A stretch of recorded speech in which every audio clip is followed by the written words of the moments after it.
dynamic speaker, author, and podcaster who's on a mission to become the world's most popular AM podcast show airing live daily at 5 a.m.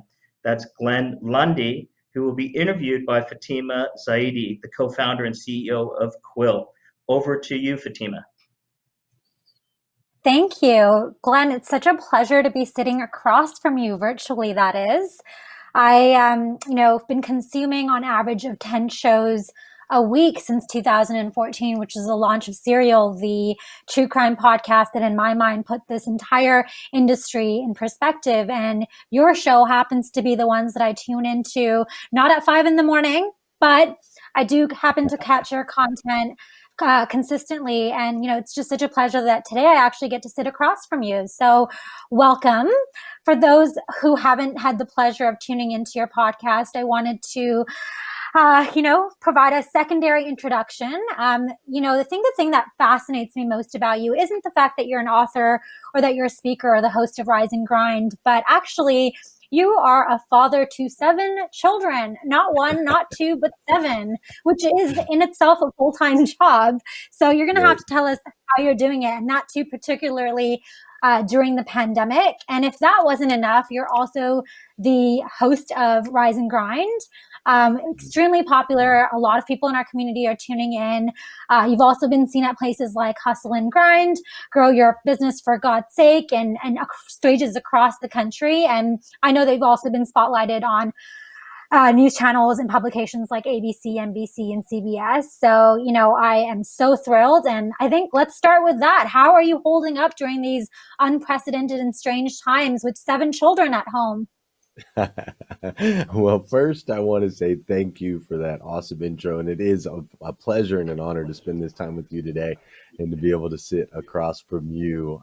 As far as the answer to how we're doing with all of the kiddos in this interesting season is, I will tell you that my wife is currently pregnant with number 8. So we are adding another one in. So that's very exciting for us to be having another child. But ultimately, to be honest, Fatima, we were positioned fairly well, for this season. So my wife homeschools the kids and has for 4 years. So not a whole lot difference there. We have 10 acres of land and a 2-acre pond where we live. And so our kids have been able to be outside, and they run and they fish, and they've got ducks and all of those things. And then a lot of what I do work-wise has been virtual. I had shifted my work in the auto industry. I had shifted that over to virtual back in November. And then, of course, my show and podcast is all virtual. So we've been blessed to be in this, little bubble. But I work with a lot of dealerships across the country. And so I definitely feel everybody's pain as far as the things they've had to deal with through this season. Well, I think that's you put that really beautifully. And, personally, I feel like I know you from the podcast. I think that's the beauty and nature of intimate podcasting, that it's so intimate that you feel like your host on a personal level. But for those who haven't been tuning into Rise and Grind, can you tell us a little bit more about your background and how it relates to the session topic of Tale of Two Doors specifically? Yeah, absolutely. So I grew up in a really interesting environment. So my dad is Black and my mom is white. They got divorced when I was roughly 11 years old. And after their divorce, my dad, who is Black, he got remarried to a Black woman. And my mom, being white, she got remarried to a white man. And they ended up moving in 2 doors apart in the Greenlaw Garden apartment complex in Flagstaff, Arizona. So my dad and his new wife, and she had 4 kids as well. So they all lived in apartment 30, and I lived with my mom and my sister in apartment 28 with her new husband. And what was so crazy about it, Fatima, is every stereotype you could think of existed in these 2 houses, man. Dad's house was like, collard greens, gospel music, hip hop, Motown, sports on every television. It was loud. It was, it was just that whole entire environment. And then mom's house was more like, country music, maybe a little rock and roll. She'd be sitting on the couch, like reading a book. It was crazy the differences between these two environments. And so I had what I now see as the gift of being able to grow up with both cultures, an understanding of both cultures and the different mindsets that come with that. So I got the benefit of growing up in both. Now I see it as a benefit. Back then, when I was a little bit younger, it was quite confusing because my skin was too dark to be considered white, but it was too light to be considered black, and so I just spent, a real season of my life a little bit lost and kind of trying to figure out where I fit in. But luckily, we were able to get through that, and here's where we are today.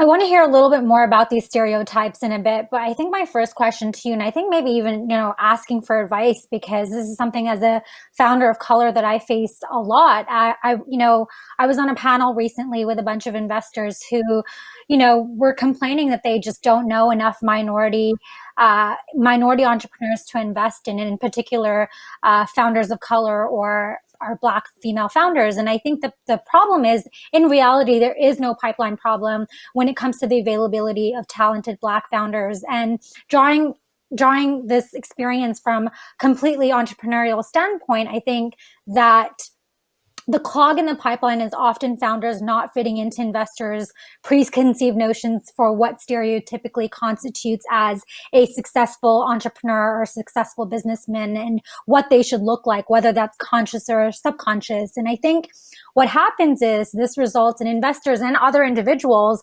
boxing founders and entrepreneurs into the other category where they're either filling a diversity quota in some minimal charity fund, or they lose the opportunity to somebody who looks more the part. And I guess my question, seeing how much you've accomplished and how far you've come, but still I'm sure that, everywhere you go, you can see and hear and feel stereotypes. So how do we break those down and encourage different ways of thinking and different behaviors? And particularly, how do you respond to those stereotypes?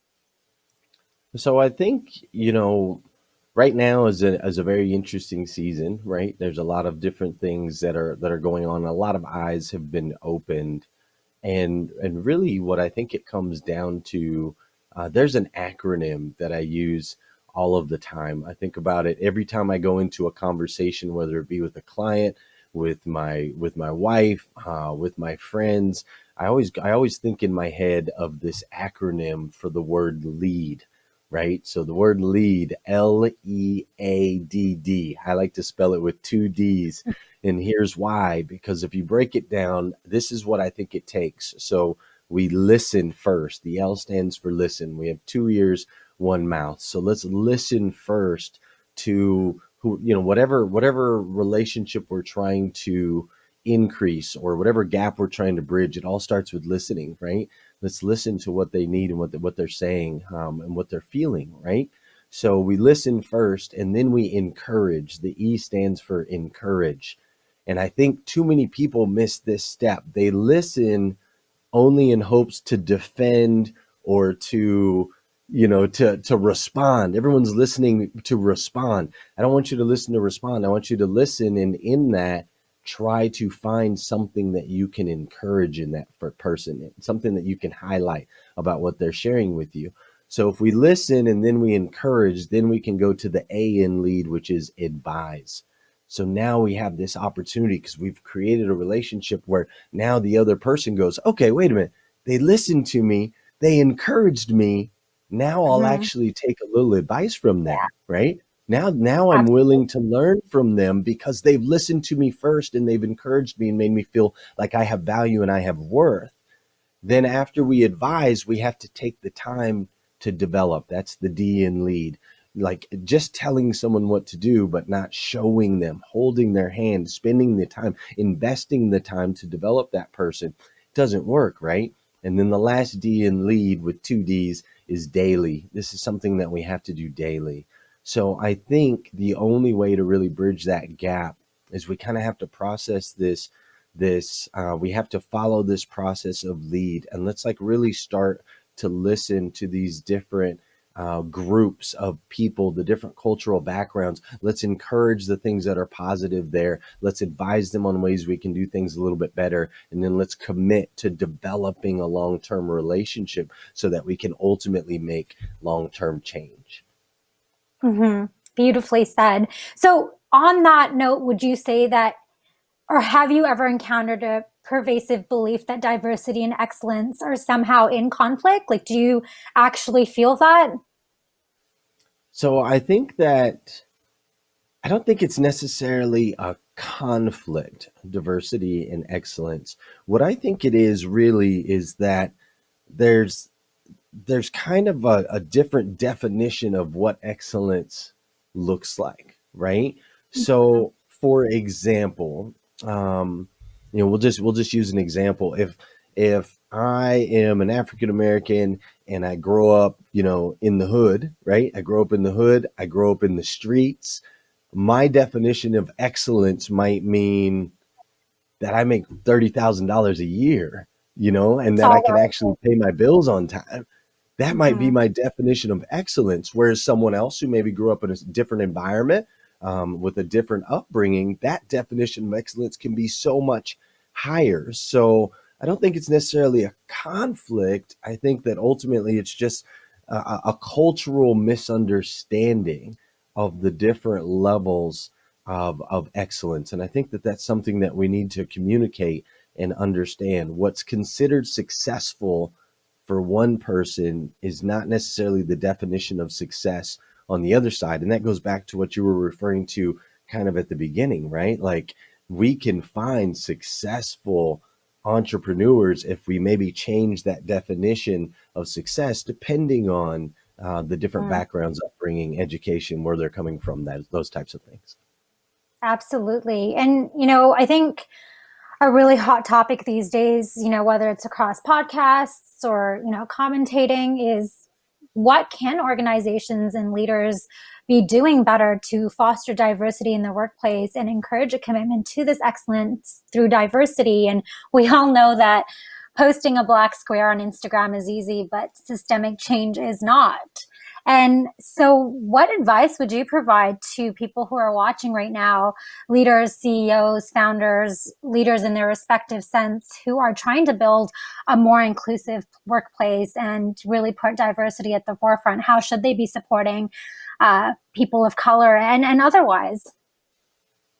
Yeah, I think it really comes down to it has to be a drastic cultural shift. And here's what I mean by that. I'll use an example that John Maxwell, one of the greatest authors of leadership books in history. He's done like 51 bestsellers or something like that.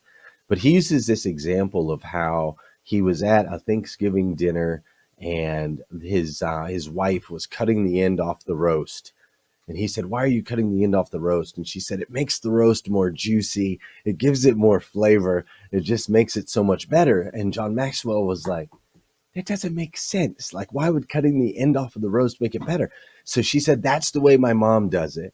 So, and so he went to her mom and was like, "Hey, you cut the end off the roast. Why do you do that?" And she said, "Well, it makes it more juicy. It gives it more flavor. And that's the way my mom does it." Right. And so Maxwell's like, "This still doesn't make any sense." So he goes to his wife's mom's mom and is like, "You cut the end off the roast. Why do you do that?" And she was like, "John, back where we used to live, we had a small stove. And so I had to cut the end off the roast to get it to fit in the stove." Right. And so it had nothing to do with flavor, had nothing to do with seasoning. It just had to do with the condition and the environment that they were in at that particular time. And now it's been passed down to generation to generation to generation. And so ultimately, as leaders nowadays, we have to understand that this cultural impact has been made. It's been put in place over decades and decades and decades and decades. And so there are no quick snap fixes. It's ultimately an education system. We have to put education systems in place that over time can start to reprogram some of these current cultural thoughts, biases, limitations, all of those things that have been built over decades and decades and decades, right? And so, I think that's ultimately the answer is education, long-term, consistent education that breaks that cultural mindset that currently exists, and over time we can shift it. One thing that I have really, learned about you over like the many months and years that I've been tuning into your content is you are really great at taking difficult situations and stories, often controversial stories, and really putting a positive spin on them. I think it's probably one of your gifts. And so, the world is getting hit right now with a lot, whether it's the pandemic or the Black Lives Matter movement. The elections are around the corner. I think that I'm oftentimes at times afraid to turn on the news. And so I'm curious, as someone who's a very successful executive sales coach and a leader, bridging the gap, what are your thoughts on how we can take everything that's happening in the current climate and turn it into a positive learning experience? I mean, you've touched on this a lot in the few minutes that we've even spoken, but I really want to know how you look at this from a very positive outlook, because I know you do.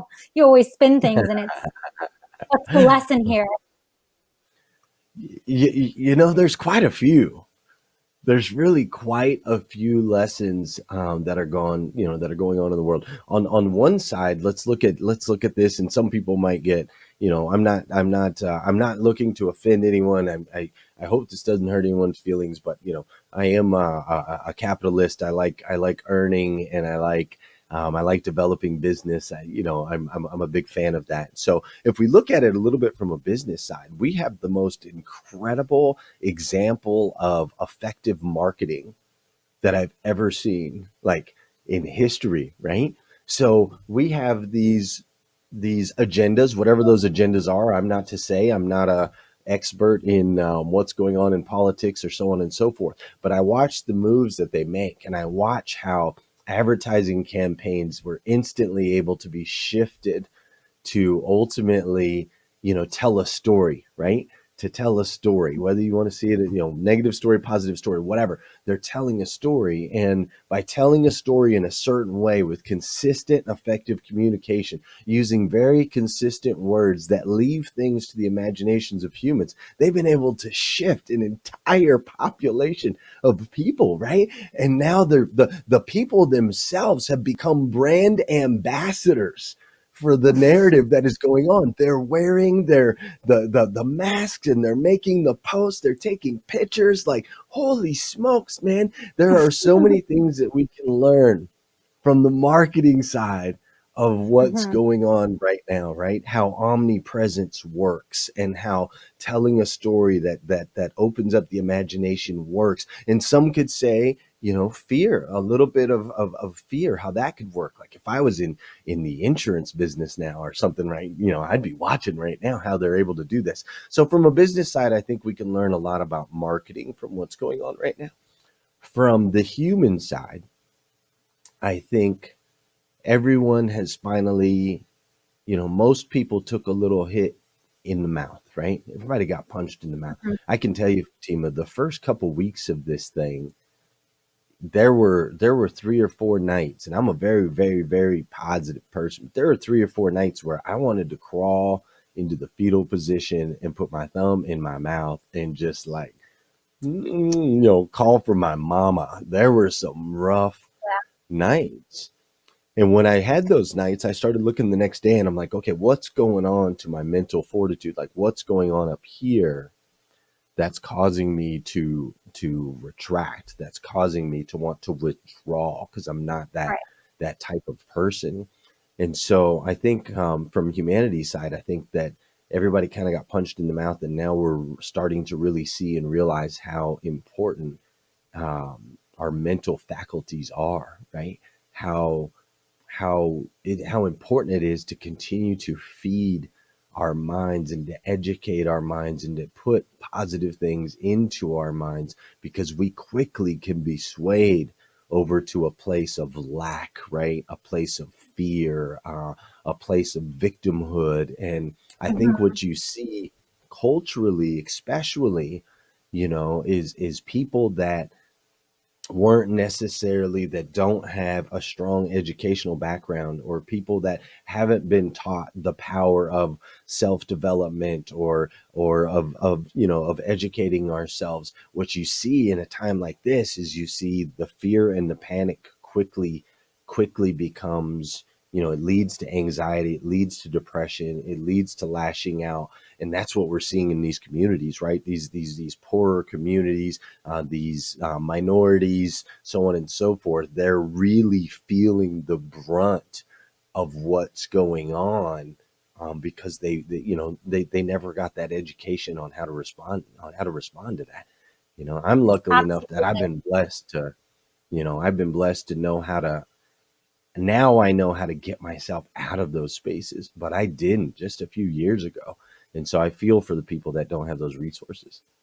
Absolutely. And like you said, access and exposure is everything. And, when you mentioned people operating from a place of fear, I'm really getting that sense. People aren't sure what to say, not being informed, not knowing how to articulate exactly what it is that they're trying to. And I think that's part of the problem, is we don't want to be isolating groups even further by instilling a sense of fear into people. And so I love that you said that. And I just want to tie it back to the conference in some way. And, I was thinking about this earlier, but in the fintech industry, I find often it's cited that smaller fintech companies are competing against large institutions, very much like the David and Goliath story. And so my question to you is, do you think culture and diversity can play a role in shaping the success of an organization? And rather, we do know that oftentimes, over and over again, statistically, it's been shown that diverse teams lead to better financial performance. And so, curious to hear your thoughts on that. And can large organizations have a similar culture to small, nimble startups? And what can we be doing to create a more of an inclusive environment? Yeah, culture really comes down to everything. It's everything when you're, especially if you're going up against, a giant. Your culture and having diversity amongst the workplace causes people to have to shift and flex and be a little bit more open-minded. So my particular upbringing caused me to be, a chameleon. I'm a chameleon of sorts. So I can go into any room in any environment and I can get along with people. We can smile, we can laugh, we can chuck it up, we can do all of those things. And so when we create that in our work environment where people have different beliefs, different backgrounds, different experiences, it really opens up everyone mentally, their mental capacities, to where they can now become more imaginative and more creative, which is what it takes for a small company to really take on Goliath, right? Like, David went over there and was like, dang, I don't know, man. I got a rock. I got this little sling thing, but I'm going to figure it out, right? He got really creative and imaginative where everybody else was shaking in their boots in fear because all they had ever had was Mhm. structure. And the structure made it look like they had no way to win. But David's creativity was able to take on with confidence. He was able to take on and win that battle. So I experienced this, a dealership that I ran from 2011 to 2018.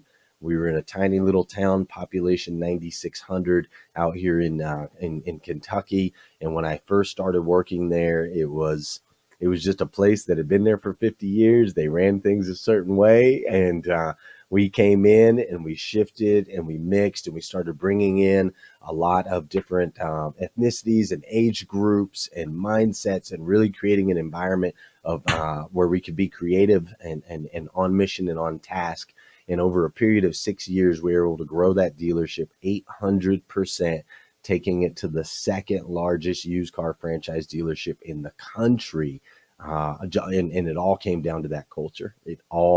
every bit of it came down to the culture. We were the underdogs. Nobody thought we could do it. Small towns, small minds, small everything up against the big dogs, and we were able to dominate and win. That's amazing. What a great story. Well, we only have a couple minutes left, so I'm going to play a game with you, Glenn. It's called my favorite rapid fire round. As someone who's a huge fan, questions that I've always thought about when listening to your show, and now I actually have the opportunity to ask. So I'm going to rapid fire a few questions at you, and you have to give me quick, witty responses. You can't spend too much time thinking about it. It has to be quick and sharp. Oh my gosh. Okay. I'm nervous. All right. I'm scared. You've got this, Glenn. You've got this. Okay, so we're ready to start. My first question is favorite football team? The Raiders. Texting or talking? Ooh, texting it first. Favorite city in the US besides the one you live in? Las Vegas, Nevada. Oh, nice. Favorite holiday? 4th of July. Invisibility or super strength? Ooh, invisibility for sure. I almost have to ask why. Well, you know, I figure I could always hire somebody if I need some muscles. That's true. Favorite childhood TV show? Oh, favorite childhood TV show. Voltron.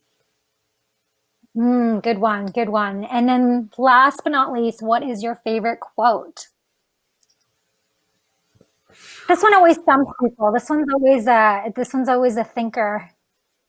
Yeah, because well, my favorite quote is Paulo Coelho. He says or sorry, it's not Paulo Coelho. It's a different book. But the man who says he can and the man who says he cannot are both correct. There's a lot to unpack there. Well, it was such a pleasure sitting across from you today, Glenn. Thank you so much for taking the time to be with us today, and looking forward to connecting offline again. Oh, you're awesome. Thank you so much. This is great.